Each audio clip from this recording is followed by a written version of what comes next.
ওরে যুবক, নেইমারকে বন্ধু বানাও, খ্রিস্টানকে বন্ধু বানাও, ইহুদিকে বন্ধু বানাও। এ যুবক ভাই, ভালো করে শুনবা, আল্লাহ রাব্বুল আলামিন স্পষ্ট করে বললেন, এ বান্দা, আমি আল্লাহর পক্ষ থেকে নিষেধ হলো মুসলমান হিন্দুকে বন্ধু বানাইতে পারে না, ইহুদিকে বন্ধু বানাইতে পারে না, খ্রিস্টানকে বন্ধু বানাইতে পারে না, বিধর্মীকে বন্ধু বানাইতে পারে না। বানাইতে পারে না কেন? এটাও আমার আল্লাহ নিজে বলে দিয়েছেন। কেন বানাইবে না? বাদুহুম আউলিয়া ও বাদ, তারা বন্ধু হয় কিন্তু মুসলমানের শত্রু হয়, ঠিক কিনা? মুসলমান ভাই, বর্তমানে আয়াত আর ফিলিস্তিন কাশ্মীরের দিকে আপনারা একটু মিলান। ইহুদিরা ফিলিস্তিনের নারীদেরকে মারে, ইহুদিরা ফিলিস্তিনের শিশুদেরকে তারা মারে, ওই ইহুদিরা ফিলিস্তিনের যুবকদেরকে তারা মারে। গোটা বিশ্বের মুসলমান গুলা তারা প্রতিবাদ জানায়, ঠিক কিনা? সবাই জানায়, কিন্তু রে ভাই, ইহুদিরা মুসলমানকে মারে। আমার আল্লাহ রাব্বুল বলেন, এ বান্দা ভালো করে শোনো, তারা কিন্তু মুসলমানের বন্ধু হতে পারে না। কারণ হলো, ইহুদি মুসলমানকে মারে, খ্রিস্টানে আরো তাদেরকে সাথ দেন, বিধর্মী যারা আছেন তাদেরকে সাথ দেন। ভারতের মোদী সরকার বরং ইসরায়েলকে আরো সাবাস দেয়, ঠিক কিনা?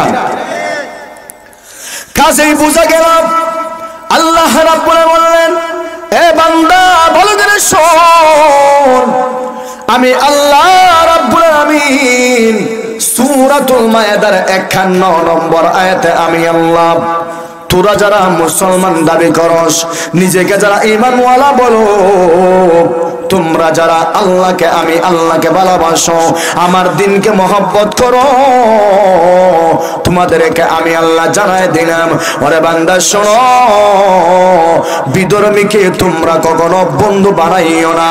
কারণ বিধর্মী জাতি তারা কখনো মুসলমানের বন্ধু হতে পারে না, ঠিক না? তারা মুসলমানের বন্ধু হয় না, তারা বন্ধু হয়, মুসলমানের শত্রু হয়। এগুলা হাসানা মিশা ভাই, বিশ্বের দিকে চাইনি আপনারা, খেয়ে খারে মারেন, খেয়ে খারে সহযোগিতা করেন, এদিকে তাকাইলে তো বোঝা যায় যে আসলেই আল্লাহ যে কথা বললেন, বিধর্মীকে বন্ধু বানাইও না, বিধর্মীকে তোমরা অন্তরঙ্গ বন্ধু বানাইও না। কারণ বিধর্মী বন্ধু হয়, সুরে সুরে বন্ধু হয়, নামাজি আর সুরে বন্ধু হয়নি, কথা জুড়ে হয় না। গাঞ্জা করে বন্ধু হয়, বাটপারা বন্ধ হয়, জিনা করে বন্ধ হয়, সিটারে বন্ধ হয়, সুরে বন্ধ হয়, নামাজের সাথে বন্ধ হয় না। বালা মানুষে বন্ধুত্ব হয়, বালা মানুষে কোনোদিন সুরে হইতো নাই বন্ধু বালা আসত নি। কারণ বিপদ আছে না নাই?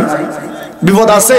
হঠাৎ করে যদি আদিত্যপুর গেলাম একটা চুরিও হয়, তাহলে যে নামাজি ভাইসা বন্ধু হইসলাই, তিনজনও শুনছে, তখন সকাল আগে তোমারও ধরাই দিব। দেখছিলাম ই নামাজি বেটা ও বেটার সাথে সম্পর্ক আছে, তারে আগে ধরো, কিছু আগে দেও, এর পরে বাড়াইব, সুরে খেমনি হে লুকায় তুইছে। কথা জোরে হয় না?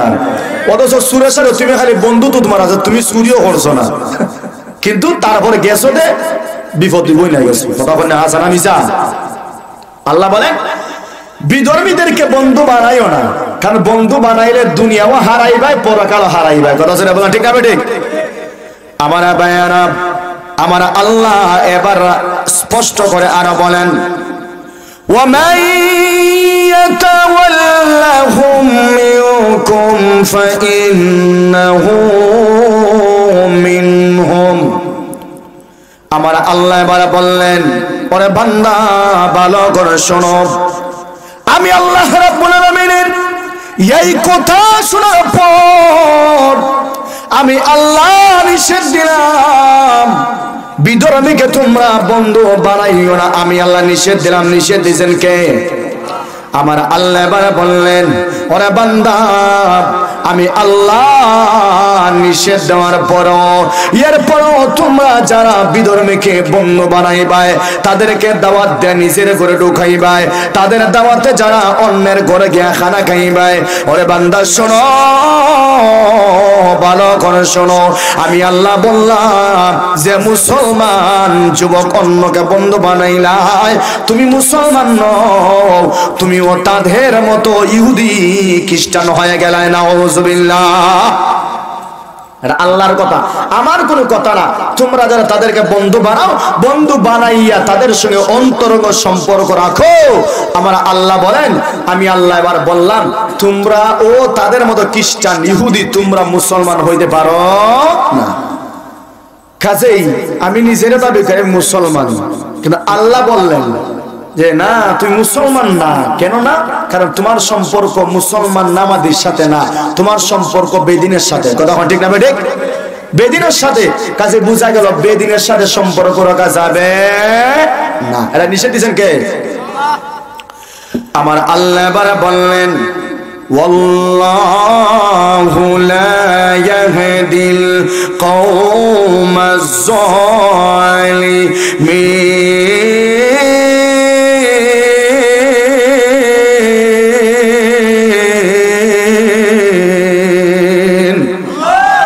আল্লাহ বলেন, আমি আল্লাহর কথা শোনার পরেও যারা বামেদি দৌড়ে আমি আল্লাহর কথা শুনে না, তাদের মতো জালেম আর কে আছে? এই জালেমদেরকে আল্লাহ কখনো হেদায়েতের রাস্তা দেখায় না। এটা আল্লাহর কথা। যারা জালেম, যারা আল্লাহর কথা মানে না, যারা আল্লাহর কথা শুনে না, তারা হলো এক নাম্বার জালেম। কথা জোরে বলেন ঠিক না বেঠিক? তারা হলো জালেম। ওই জালেমদেরকে আল্লাহ কখনো হেদায়েতের রাস্তা দেখায় না। আর দেখাইবে কেমনে? তোমাকে হেদায়েতের রাস্তা দেখাইবে কেমনে? কারণ তোমার কাছে আজকে মেলা ভালো লাগতেছে, তোমার কাছে আজকে চক্কর দেওয়া সুবর্ণ সুযোগ, তোমার কাছে আজকে বাড়িতে বসা সবচেয়ে বড় সুবর্ণ সুযোগ। আজকে এত কষ্ট করে যুবক একটা মাহফিল দিল, কিন্তু তোমরা এই মাহফিলে নাই। তুমি তোমার হয়তো বিভিন্ন আত্মীয় স্বজনকে নিয়া, বাচ্চাকে নিয়া, বিবিকে নিয়া, শালিকে নিয়া, ছেলেকে নিয়া মেলায় চক্কর দিতেছো, বন্ধু বান্ধব কিনে চক্কর দিতেছো। কাজেই তোমাদের কাছে আল্লাহর আওয়াজটা ভালো লাগে না। আল্লাহ তোমাদেরকে হেদায়েত দিতে পারে, কারণ তুমি তো ওই হেদায়েত পাওয়ার যোগ্য না।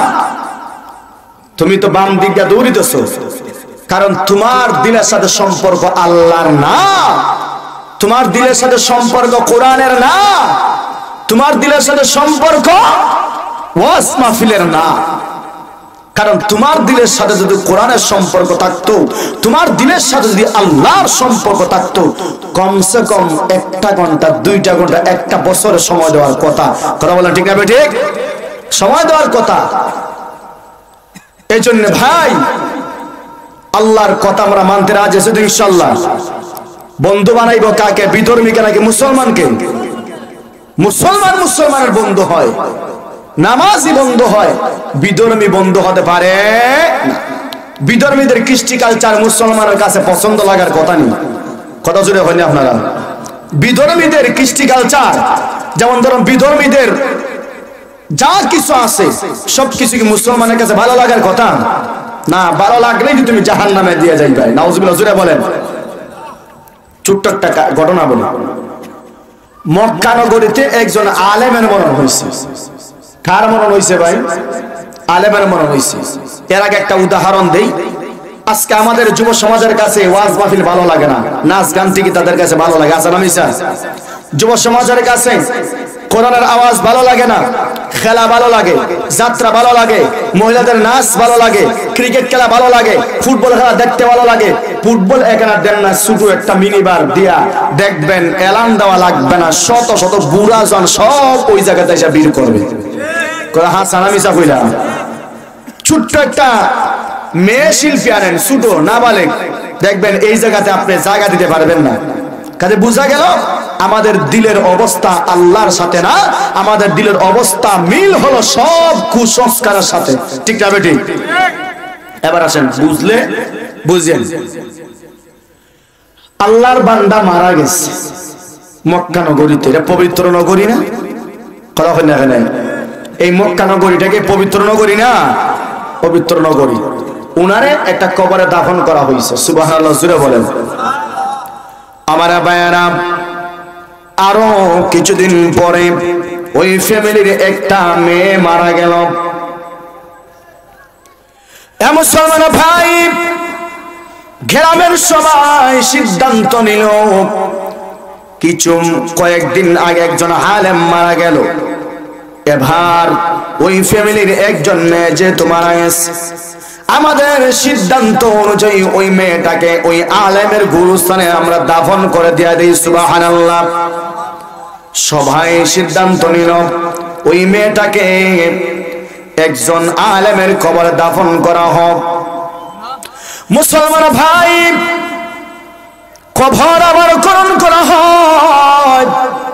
সিদ্ধান্ত হয়ে গেল এবার মেয়েটাকে গোসল দিয়া, মেয়েটাকে কাফন পরাইয়া আল্লাহর বান্দিকে ওই কবরে যখন রাখা হবে, কবরের উপর থেকে মাটি সরাইয়া যখন বাঁশের কাটিয়া সরানো হলো, আল্লাহ, সময়টা ছিল হজের সময়। ওই মানুষগুলো লক্ষ্য করে দেখে ওই কবরে সেই আলেমকে দাফন করা হয়, আল্লাহর বান্দা আলেমের লাশ নাই, আছে একজন সুন্দরী মহিলার লাশ। নাউযুবিল্লাহ।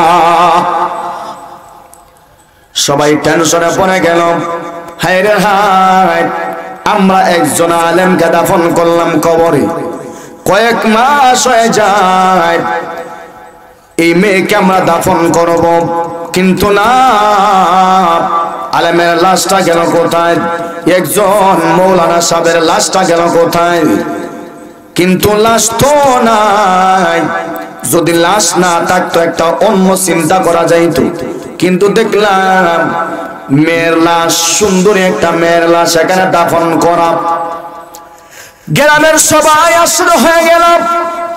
হজের সময় এই সংবাদ শুনিয়া মক্কা নগরীতে যত হাজী সাহেব ছিলেন সবাই দেখার জন্য দৌড়ে আগমন করে আসলেন। সবাই বলা বলে করল, হায় রে হায়, আল্লাহর বান্দার লাশটা গেল কোথায়?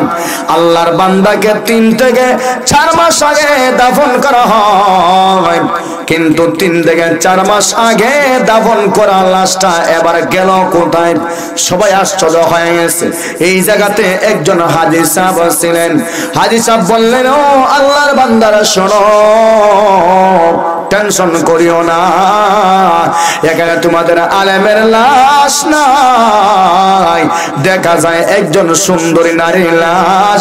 আমি ওই সুন্দরী মেয়েটাকে আমি নিজে চিনতে পেরেছি, আমি চিনি, কাজে তোমরা টেনশন করিও না। আমি এই মেয়ের বাড়ি হলো সুদূর ইহুদি দেশ আমেরিকায়। আমি খোঁজখবর নিয়া আমি তোমাদেরকে বলবো ঘটনা কেন হয়েছে, কিভাবে হইলো, তোমরা জানতে পারবা। ও বাবা, মেহেরবানি কইরা সময় নিয়া শুনেন, যুবক যারা আছো একটু সময় না শুনেন। বাড়িতে থাকো, মেলায় থাকো, ফুচকা খাও, যা কি যত সব খাও, সব খাও, তবে হ্যাঁ, মরণ একদিন হবে না নাই? কথা জোরে হই না ভাই? মরণ আছে না নাই? পৃথিবীতে এমন কোন বাপের বেটা আছে আজ ধরলেন হাত থেকে বাঁচত? কথা জোরে হই না? বাপের বেটা আছে? কেউ নাই। 5 তলা 6 তলা বিল্ডিং, সাদ্দাতের মতো মানুষ পৃথিবী থেকে বিদায় হয়ে গেছে। কথা জোরে বলেন, ঠিক না বেঠিক? সাদ্দাত থেকে নিজের জান্নাত নিজে বানাইছিল না? আদিত্যপুরের মানুষ হলে কয় লাখ টাকার মালিক হইলে আপনি? হ্যাঁ, কত টাকার মালিক? সাদ্দাত নিজে জান্নাত বানাইছে। নাউজুবিল্লাহ, জোরে বলেন। এই সাদ্দাতকে আল্লাহ রাব্বুল আলামিন কত স্নেহ করে লালন পালন করে তাকে বড় করছেন আল্লাহর কুদরতি ভাবে। তার মা মারা গেছে সাগরে, অনেক লম্বা ঘটনা, ওই দিক দিয়ে আমার যাওয়ার দরকার নাই। আমি যেটা বলতেছিলাম, আল্লাহর বান্দা বলল, আমি হজে আসছি, আমাকে হজ করতে দাও, আমি হজ করার পরে আমি আবার আমার দেশে চলে যাব, গিয়া ওই মেয়ের বাবাকে জিজ্ঞেস করব তার কবর করার জন্য। গিয়া দেখি ওই মেয়ের কবরে তোমাদের আলেমের লাশটা আছে, তাইলে আমি তোমাদেরকে বিস্তারিত জানাইবো ইনশাআল্লাহ। হাজী সাহেব হজ করার পরে উনি গেছেন, উনি উনার দেশেতে গিয়া এই মেয়ের বাবাকে গিয়া জিজ্ঞেস করলেন, কারণ ওই হাজী সাহেব মেয়েকে প্রাইভেট পড়াইতেন। কি করাইতেন ভাই? প্রাইভেট পড়াইতেন। এই সুবাদে মেয়েকে যখন প্রাইভেট পড়াইতেন, মেয়ের কাছে 5 মিনিট সময় নিয়া ওই আল্লাহর বান্দা হাজী সাহেব কোরআনের কথা, নবীজির কথা, ইসলামের কথা সব ওনার কাছে তুলে ধরতেন। সুবহানাল্লাহ, জোরে বলেন। সবকিছু তুলে ধরতেন। একটা পর্যায়ে মেয়ে তার হুজুরকে বলল, হুজুর ইসলাম তো সুন্দর ধর্ম, ইসলামের সব কিছু আমার কাছে ভালো লাগছে, কাজেই আমাকে আপনি কালেমা পড়াইয়া মুসলমান বানাই দেন। সুবহানাল্লাহ হইবানি আপনারা? তখন হাজী সাহেব বলল, না, আমি তোমাকে এই মুহূর্তে কালিমা পড়াইয়া মুসলমান বানাইতে পারি না, কারণ আমার নিজের বয়া আছে। বয়া হইল আমি গরিব মানুষ, আমার তত টাকা পয়সা নাই, আর তোমার বাবা হলো একজন জালেম। তোমার বাবা যদি শুনে তোমারও জব করব, আমারও জব করব। নাউজুবিল্লাহ, জোরে বলেন। কাজেই বোন, আমি যখন তোমার বাড়ি থেকে চইলা যাইমু তখন তুমি কালেমা পড়িও, কোনো সমস্যা নাই। আমার ভাইয়েরা, আল্লাহর বান্দা এবার যখন ওনার দেশের বাড়িতে গেলেন, ওই বাবাকে গিয়ে বললেন, হে আল্লাহর বান্দা, ভালো করে শোনো,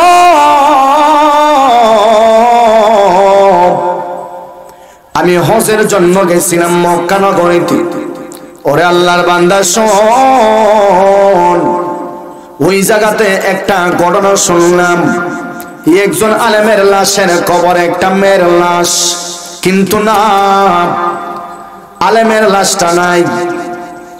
ওরে আল্লাহর বান্দা, আমি যখন দেখতে গেলাম, দেখতে যাওয়ার পরে আমি আশ্চর্য হয়ে গেলাম।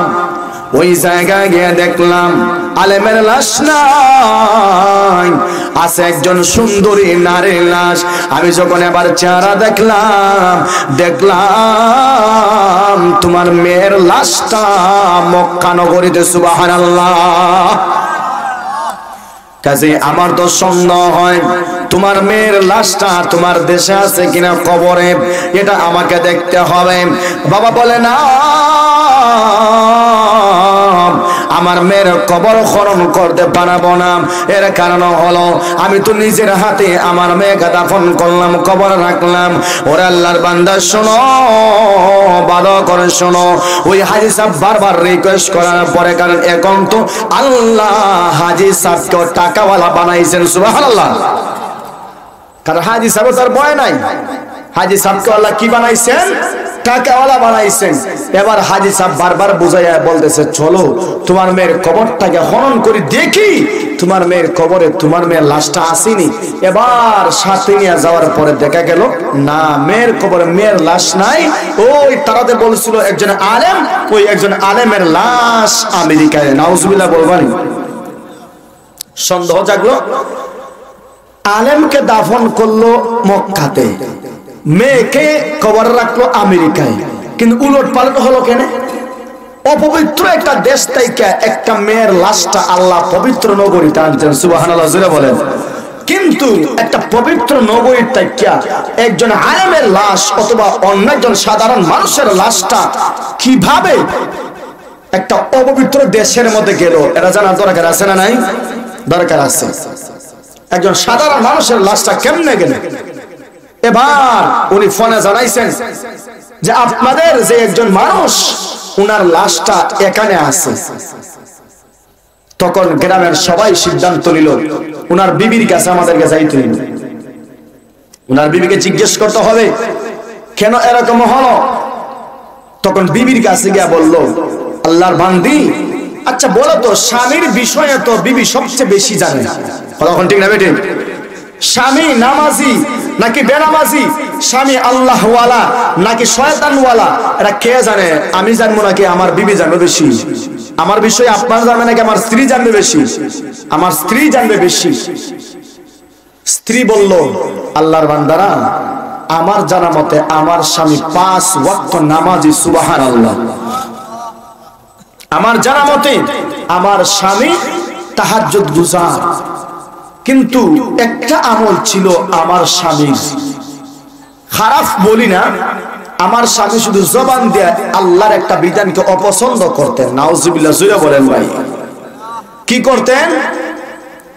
অপছন্দ করতেন। আমার স্বামী আল্লাহর একটা বিধানকে অপছন্দ করার পরে ওই বিধানকে পালন করতেন না, তা না, বরং ওই বিধানটা উনি পালন করতেন, কিন্তু জবান দিয়ে শুধু বলতেন, হায় রে, এই কাজের কত সুন্দর একটা সিস্টেম ইহুদিদের, আর আমাদের ইসলাম ধর্মে এই কাজটা কত কঠিন। নাউজুবিল্লাহ কইতেন। আমি জানি আপনার আর কষ্ট হইতেছে।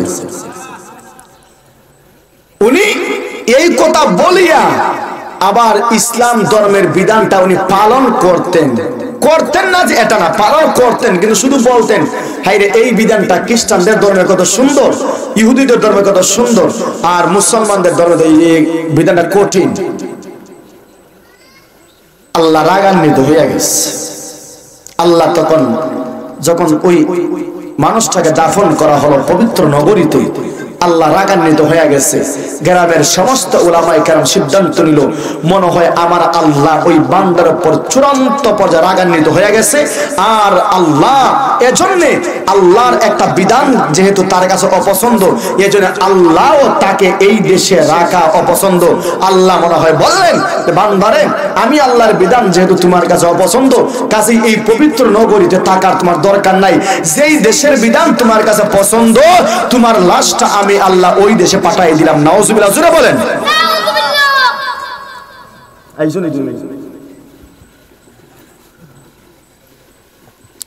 তোমার কাছে যেহেতু ইহুদিদের বিধান পছন্দ, কাজেই তুমি আমার দেশে থাকার দরকার কি? যেই দেশে আমি নবী পাঠাইলাম, যেই দেশে আমি কোরআন নাজিল করলাম, যেই দেশে আমি আমার ঘর বানাইলাম, এই দেশে তোমার মতো নিমক হারামের লাশ থাকার দরকার নাই।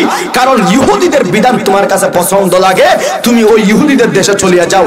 আর আমার আল্লাহর বান্দি আমাকে ভালোবাসে, এজন্য আমার বান্দির লাশটা অপবিত্র দেশে থাকার দরকার নাই, আমি আমার দেশে নিয়ে আসলাম। সুবহানাল্লাহ কইবেন আপনারা? কাজে বুঝেন, মাত্র একটা বিধান পালন করার ক্ষেত্রে সে অপছন্দ করছে, কিন্তু বিধানটা সে পরবর্তীতে পালন করছে। অপছন্দ করার কারণে আল্লাহ কি পরিমাণ রাগান্বিত হয়ে গেছে, বলছে, তোর মতো নিমক হারামের লাশ আমার পবিত্র মক্কা নগরীতে রাখার দরকার নাই, তোর লাশটাকে আমি আল্লাহ ওই ইহুদিদের দেশে পাঠিয়ে দিলাম। নাউজুবিল্লাহ। এবার আসেন, আমাদের কাছেও তো ইসলাম ধর্মের অনেক বিধান অপছন্দ লাগে, লাগে কি লাগে না? কথা জোরে হইন না, লাগে কি লাগে না? অনেক কাজ অপছন্দ লাগে। কেমনে লাগে? যেমন ধরেন, মসজিদে নামাজ পড়তে যদি একটু বিলম্বিত হয়, আমার কাছে এবার জ্বালা শুরু হয়ে যায়। কথা জোরে হইন না। মসজিদে নামাজ পড়ার ক্ষেত্রে আপনি যাবেন, একটু লম্বা কেরাত হয়ে গেছে, দেখা যায় অনেক মুসল্লির চোখ গরম হয়ে যায়, মুসল্লির কোমরে ব্যথা শুরু হয়ে যায়। কিন্তু আমি বলবো, চাচা, এই 5 ওয়াক্ত নামাজের মধ্যে 2 রাকাত নামাজ পড়তে একটু লম্বা হওয়ার কারণে তোমার যদি কোমরে ব্যথা শুরু হয়ে যায়, তোমার যদি দাঁড়াইতে ভালো না লাগে, তাহলে 5 টাকার চা খাইয়া হোটেলের মধ্যে 5 ঘন্টা ব্যয় হতে তোমার ভালো লাগছিলে? কথা জুড়ে হইন না, চাচার ভালো লাগে না? হ্যাঁ, যুবকদেরকে বলতেছি, মেলায় 3 ঘন্টা 4 ঘন্টা 5 ঘন্টা চক্কর দিতে, টেন্টের চেহারা দেখতে, যুবতী মেয়েদের সাথে টিটকারি মস্কারি মারতে, ফিল্ডিং মারতে তোমার ভালোই লাগে। হায় রে যুবক, যেই দিন জমির ফাটল দিয়া তোর মতো বদমাশ রে কারণের মতো নিয়ে আনিব, ওই দিন তুই বুঝতে পারবা আল্লাহর জমিন আল্লাহর কথায় চলে না তোর মতো নিমক হারামের কথায় চলে। কথা বলেন ঠিক না বেঠিক? দেখা যাবে আজকে তোর কাছে মসজিদ ভালো লাগে না, নামাজ ভালো লাগে না, আল্লাহর কোরআন ভালো লাগে না, মাহফিল ভালো লাগে না, নাচ গান সব তোমার কাছে ভালো লাগে। রাত্রে গিয়া ঘুমাও আর বেগারা নারীদের ল্যাংটা নাচ দেখিয়া তোমার মজারেও আল্লাহর কসম আল্লাহ ইচ্ছা করলে ঘুমের মধ্যে তোরে কারণের মতো জমিনে দাবাই দিতে পারতেন। ঘুমের মধ্যে তোর মতো নিমক হারামকে আমার আল্লাহ চিরতরে নিঃশ্বাস বন্ধ করে দিয়া তোকে কবরে পাঠাই দিতে পারতেন। কথা বলেন ঠিক না বেটি? কবরে পাঠাইতে পারতেন, কিন্তু না, আজকে আমার কাছে আল্লাহর কথা ভালো লাগে না, সব নিমক হারামি আমার কাছে ভালো লাগে, চক্কর দিতে সব ভালো লাগে। হেদায়েতের দ্বার কত করব? ইমাম সাহেব আমরা তো না, ইমাম সাহেব প্রতি জুমায় যুবকদের থেকে নসিহত করে, তারপরও দেখা যায় এই পোষা দিল আর সোজা হয় না, ওইটা শুধু বাম দিকে আমার টানে, জাহান্নামের দিকে টানে। কত জোরে বলেন ঠিক না ঠিক? এর জন্য এক নাম্বার দোষী হলো বাবা। কত জোরে বলেন ঠিক না ঠিক? সমাজের যুবক নষ্ট হওয়ার ক্ষেত্রে এক নাম্বার যে জাহান্নামে যাবে ওই লোকটা হবে বাবা। কত জোরে বলেন কে? কত জোরে বলেন কে যাবে? বাবা। আপনি নামাজ পড়ছেন না, আপনি নিজে দাঁড়িয়ে রাখছেন, আপনার ছেলেকে 10,000 টাকা দিয়ে দিয়েছেন, মোবাইল কিনছে, এখন তার নামাজ নাই, রোজা নাই, কিচ্ছু নাই, পড়ালেখা গুল্লাই গেছে। কত জোরে হয় না ঠিক না বেটি? পড়ালেখা গুল্লাই গেছে। কিন্তু ভাই বালকেরা শুনবেন, সারা বছর আদিত্যপুর আর এই জায়গায় ওয়াজ হইছে, এক বছরের ভিতরে এই জায়গায় ওয়াজ হইছে, ওয়াজ হয় নাই। এক বছর আপনারা ঘুমাইছেন নি? কথা কই না আপনারা? ঘুমাইছেন তো? এক বছর আপনারা মন মতো খাইছেন তো? এক বছর মন মতো চক্কর দিছেন, ঘুরাইছেন, সব বেড়ানি গেছেন।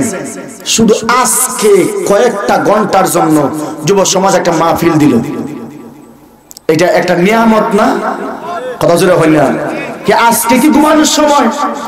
আজকে কি মেলায় মেলায় চক্কর দেওয়ার সময়? আজকে কি ফিল্ডিং দেওয়ার সময়? আজকে কি মোবাইলে কথা বলার সময়? আজকে কি কোমরে ব্যথা করার সময়? আজকে কি পায়ে ব্যথা করার সময়?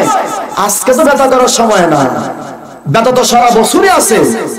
সারা বছর কাম করেন, ব্যথা করে না, সারা বছর চক্কর দেন, ব্যথা করে না। আজকে ওয়াজ, আজকে সকল ব্যথায় অ্যালার্জি, চুলকানি সব আজকে ধরে লাইছে। কথা জোরে হলে ঠিক আছে ঠিক? সব কিছু ধরলো। আল্লাহ আসেননি?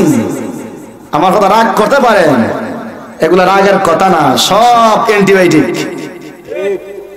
রাগ করতে পারেন, বুঝতে পারছেন?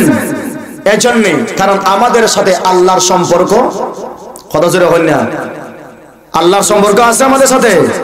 নাই। থাকলে তো সব কিছুরে গুল্লায় দিয়া, লাথি দিয়া আজকে আল্লাহ এবং আল্লাহ রাসূলের জন্য ওই জায়গাতে বসার দরকার ছিল। কথা জোরে বলেন ঠিক না ঠিক? এই জায়গাতে আসার দরকার ছিল যদি আল্লাহকে পাওয়ার নিয়ত থাকতো।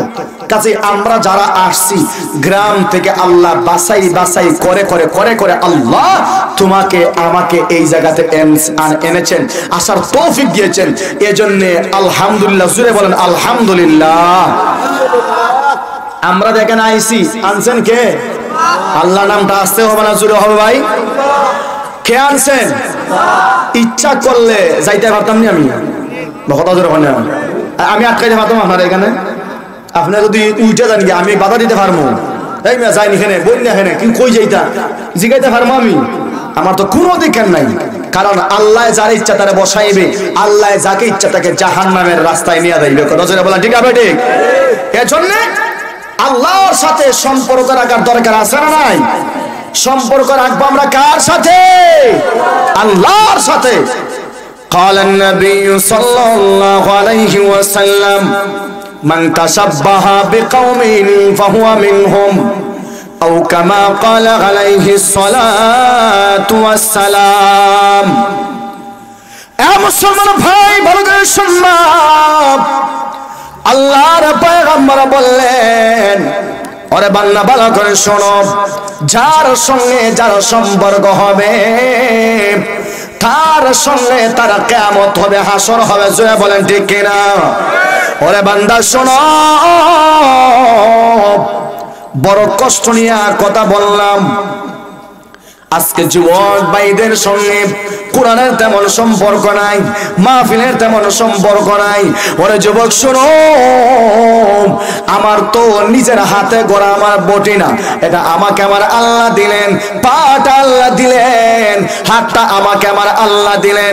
এই দুনিয়াতে তুমি যা করলা, কিয়ামতের মাঠে আমার আল্লাহ সব কিছুর হিসাব দিবনি। কথা জোরে হই না আমার